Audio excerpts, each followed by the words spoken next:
Salut à tous, j'espère que vous allez bien. Aujourd'hui je vous retrouve dans une nouvelle vidéo qui sera mes flops du moment. Alors c'est une vidéo test pour voir si ce type de vidéo vous plaît ou pas, puisqu'en règle générale je vous présente mes flops dans mes favoris. Mais là je m'étais dit peut-être que de consacrer qu'une vidéo à mes flops ça pourrait être sympa aussi. Donc on verra bien, si je vois que ça vous plaît je continuerai avec cette catégorie, et si je vois que ça vous plaît pas j'inclurai mes flops si j'en ai dans mes favoris. Avant de commencer la vidéo j'aurais besoin de votre avis aussi, puisque j'ai acquis quelques nouveautés niveau make-up, maquillage, et je voulais savoir si vous préféreriez que je vous présente ça dans un haul, donc dans un haul beauté, ou alors que je vous les présente durant un Get Ready With Me ou alors un tutoriel. Dites-moi ça, je suis un petit peu partagée et je suis mitigée, je sais pas si je dois vous les présenter dans un haul ou alors si je dois vous les présenter dans un tutoriel. Donc donnez-moi votre avis et j'aviserai à ce moment-là. Maintenant que j'ai fini de faire une intro qui dure 20 000 ans, on commence tout de suite avec la vidéo. Donc premier flop que j'ai depuis un petit moment, c'est en fait un shampoing sec de chez Garnier Ultra Doux, donc dans la gamme Délicatesse d'Avoine. Donc je voulais tester en fait les shampoings secs de chez Garnier, puisque moi en règle générale j'ai toujours ceux de chez Baptiste, et je m'étais dit pourquoi pas tester d'autres shampoings secs. Après l'avoir appliqué, je trouve en fait que mon cuir chevelu est sec, ça fait un dépôt de matière, et outre l'odeur qui sent très bon, je trouve qu'en termes de shampoing sec il est pas si bien en fait que le Baptiste. Moi le Baptiste j'aime beaucoup parce qu'il donne du volume, ça fait un peu aéré.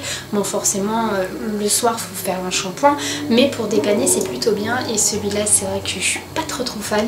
À part l'odeur, je trouve que quand il dit absorbe l'excès de sébum, redonne du volume, moi je trouve pas ça sur mon cuir chevelu, donc pour le coup pour moi c'est un flop. Toujours dans la catégorie cheveux, j'ai un après shampoing en fait violet, donc de la marque Beauté Life, qui est le soin 3 en 1 gloss protéines de soin, donc blond polaire. Donc ça je l'avais acheté sur internet, je sais plus sur quel site, je vous mettrai le lien en barre d'infos, puisque j'avais entendu certaines blogueuses, youtubeuses dire que c'était un bon soin pour quand on a les cheveux blond polaire en fait. Donc c'est un soin qu'on laisse appliquer entre 5 à 20 minutes, et du coup il est violet, donc je vais essayer de pas, voilà, on peut voir au bord du capuchon que c'est une couleur un peu violet bleu. Et honnêtement je trouve que ce soin n'a pas très grande efficacité en fait sur mes cheveux.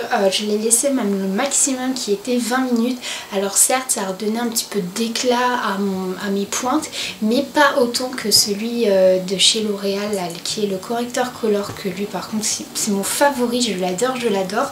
Je trouve qu'il ne donne pas le même effet, et c'est vrai que lui je l'avais acheté pour ne pas utiliser trop vite mon color correcteur de chez L'Oréal professionnel, parce que ça a quand même un coût, et vu que je l'utilise quand même une fois par semaine, j'avais pas envie de trop l'utiliser. Je m'étais dit je vais trouver un intermédiaire. Pas trop fan de celui-là, donc je vais le terminer bien évidemment, mais c'est sûr que je le rachèterai pas, et en plus de ça je trouve qu'il est pas top.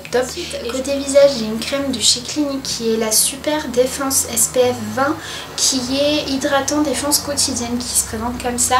Donc je l'avais reçue lors d'une commande Clinique en échantillon, et du coup je l'utilisais parce que si vous avez vu mes routines visage, j'utilise la Hydra Genius de chez L'Oréal, sauf que je n'en peux plus de l'utiliser, et je m'étais dit pour changer, soit je mettais ça le matin ou le soir et inversement, et en fait cette crème je l'aime absolument pas. Donc elle a une texture qui est quand même assez grasse je trouve.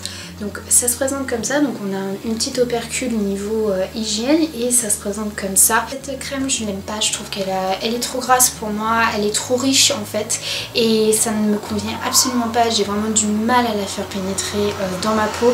Pourtant c'est une crème de chez Clinique, c'était la première fois que j'en testais une, mais celle-là en tout cas ne convient absolument pas à mon type de peau. Malheureusement il va bien falloir que je la termine, ou alors je pense que je vais la donner à quelqu'un, parce que celle-là je ne peux absolument pas me la mettre sur le visage, c'est un très gros flop pour moi. Toujours côté visage, j'ai un gel nettoyant pour le visage de la marque Simple que je vous avais présenté dans mon haul de Londres, puisque j'avais terminé celui de chez Soap & Glory à la vitamine C que j'ai adoré, et je m'étais dit que j'allais me retourner vers la marque Simple. Donc c'est un gel nettoyant qui est 100% naturel entre guillemets, et je me suis dit pourquoi pas. Donc déjà juste la texture c'est assez bizarre, puisque ça a une texture 100% gel. Vous savez le gel qu'on met dans les cheveux, et c'est exactement cette même texture. Donc c'est vrai que quand on applique sur le visage visage c'est bizarre parce que ça a du mal à mousser et on a l'impression que c'est appliqué du gel pour les cheveux. L'odeur est vraiment pas très agréable et je suis vraiment déçue parce que je me suis dit bah pourtant c'est une marque que je connais depuis très longtemps. Je me suis dit bah pourquoi pas la tester et au final je suis vraiment très déçue. En plus de ça je trouve qu'elle se termine quand même assez rapidement puisque je sais pas si vous allez voir mais j'en suis à là quand même. Donc là on va dire dans 2 semaines et demie elle est terminée alors que je l'ai commencé il y a 2 semaines. Donc du coup voilà, je suis totalement déçue par ce produit. On va passer à 2 produits make-up. Donc tout d'abord c'est un fond de teint qui est le Fit Me de chez Maybelline, donc le mat plus poreless. Donc ça c'est un fond de teint qu'ils ont repackagé, qu'ils ont reformulé etc, qui est sorti je crois à la rentrée ou dans les mois après la rentrée, je ne sais plus. Moi je l'avais acheté en Angleterre il y a bien longtemps, c'était en avril, je l'avais jamais utilisé encore et du coup je m'étais dit bah pourquoi pas le sortir, il était tout neuf, soit encore dans son packaging etc. Je l'aime absolument pas, c'est pas le meilleur que j'ai testé chez Maybelline, ils en font des bien mieux. Voilà, je trouve que le rendu sur ma peau ne va pas, ça ne se fond pas bien ma carnation, j'ai beau l'appliquer avec un beauty blender, avec un pinceau, j'ai beau poudrer, pas poudrer, j'aime tellement pas le rendu qu'il fait sur mon visage, donc ça c'est sûr que c'est vraiment un flop parce que tout le monde en parlait pendant un moment.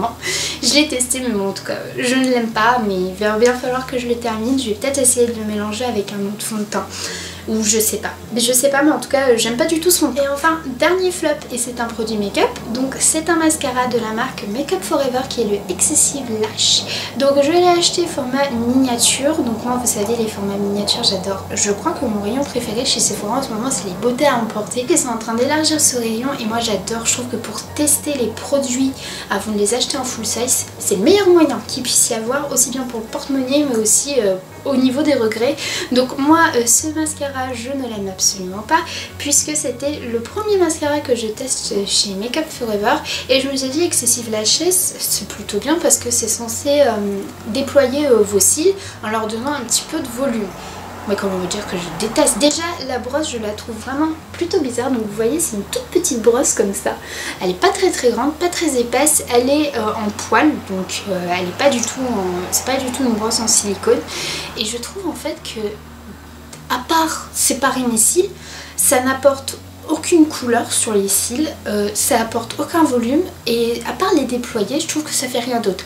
Donc pour des filles par exemple qui n'aiment pas du tout se maquiller mais qui veulent se mettre un petit coup de mascara c'est parfait parce qu'en fait ça va juste déposer une couleur sur vos cils naturellement en fait. Ça fait vraiment des cils très naturels, style on n'a pas mis de mascara vous voyez.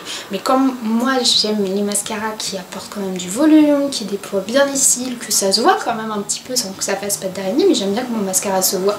Ah bah lui alors là j'étais tellement déçue et j'ai mis une couche, 2 couches, 3 couches, je me suis dit bah quand même je vais pas mettre 4 couches de mascara pour avoir un minimum de volume et si, donc du coup je suis vraiment déçue. Heureusement que je l'ai acheté en format miniature parce que si je l'avais acheté en grand format je serais tellement dégoûtée, mais en tout cas ça c'est un gros flop. Voilà, j'ai terminé de vous présenter mes flops du moment. J'espère vraiment de tout cœur que ce type de vidéo vous plaira. N'hésitez pas à me dire dans les commentaires ou en mettant des pouces si vous aimez ce type de vidéo ou si alors vous préférez que j'inclue mes flops dans mes favoris. Et n'oubliez pas aussi de me dire concernant mes nouveautés make-up si vous préféreriez que je vous les présente dans un haul ou plutôt dans un tuto make-up.